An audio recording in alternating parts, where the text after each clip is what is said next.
naye kibayita eddogo mu industry lya ddala. Lya ddala. Essaawa eno ndi mukyala mulokole era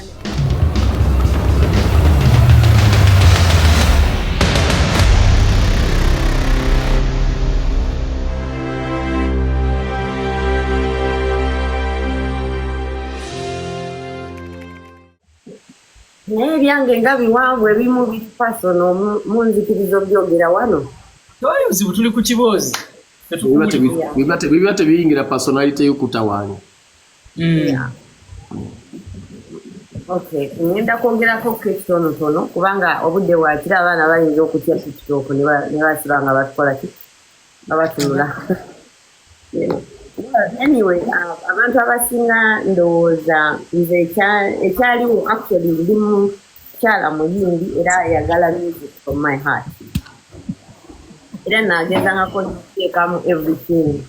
Nzalire nina nga mulaba nti if it's a video, if it's energy on stage, oba kuleeta ki nga ngezaako nnyo okola ki okurepresentinga talent Mukama gye yampa. Naye nafunamu challenges nti nafuna kye bayita spiritual attack.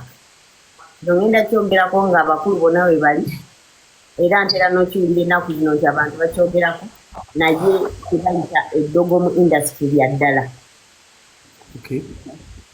Lya ddala. Essaawa eno ndi mukyala mulokole era nebaza Mukama olw'obulamu bwampadde because kyali nti I almost lost my life in the midst of all this.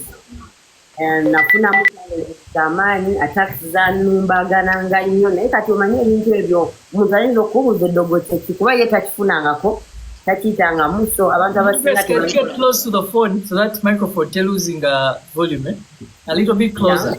Yes. How is it? And projecting ako kutobozi tukulire bulungi. Yeah.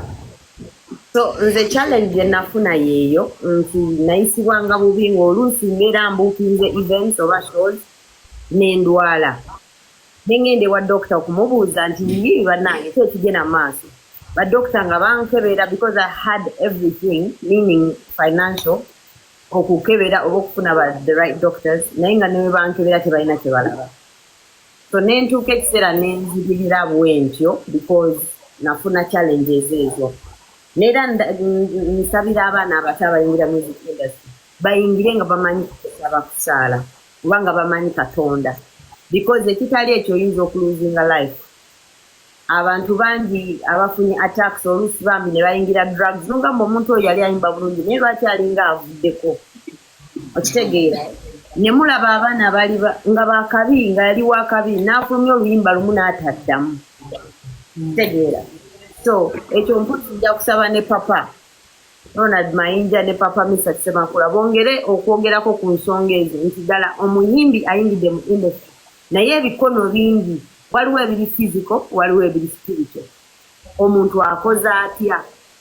There was a time njogera kino kyatuukawo that people paid money to make sure that my song doesn't play on radio, to make sure that my song doesn't play on TV.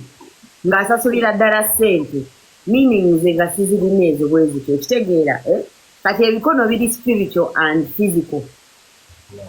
Talent nebeera squashed because you can agree to disagree naye nga of course nakikubamu kaawo jjukira obuyimba bwali bwakabi si bwe kiri. Yes.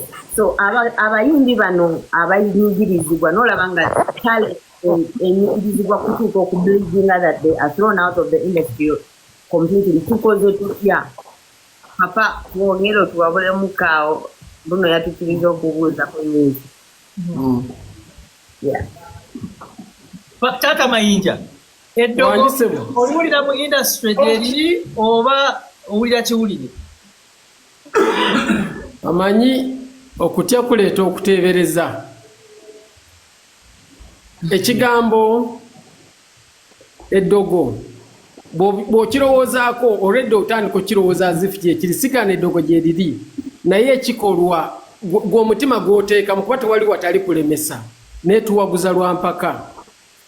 Fena obuzibu obusisinkana muto wange Grace osisinkana obuzibu n'owulira nga ayagala obivaamu n'owulira nga ayagala okukoowa naffe tutuukako ekiseera n'owulira nga ayagala okukoowa naye bano bebakuzaamu amaanyi ekyokubiri talenti olunaku lumu nawulirako nga mpeddemu amaanyi nange nembuuza Mariam ndagire tomuyita Anti Mariam nemubuuza naye Anti Mariam nga mpulira nga akooye okuyimba ebintu nga tebigenda nangamba okuyimba tebakuvaamu naye bakuwummulamu bw'owulira okooye okola ki owummula so kikyenyinza okugamba mwanyinazi nti ebyo byonna bibaawo nolowooza ddogo nolowooza gundi tanjagala gundi takola boki naye owummulamu kati owummuddemu akatonotono tukugamba komawo yes komawo kyokolaba nti leero bwozze wano oli mu baganda bo we feel you tukufiiringa nti yes tulina sister waffe tulina ki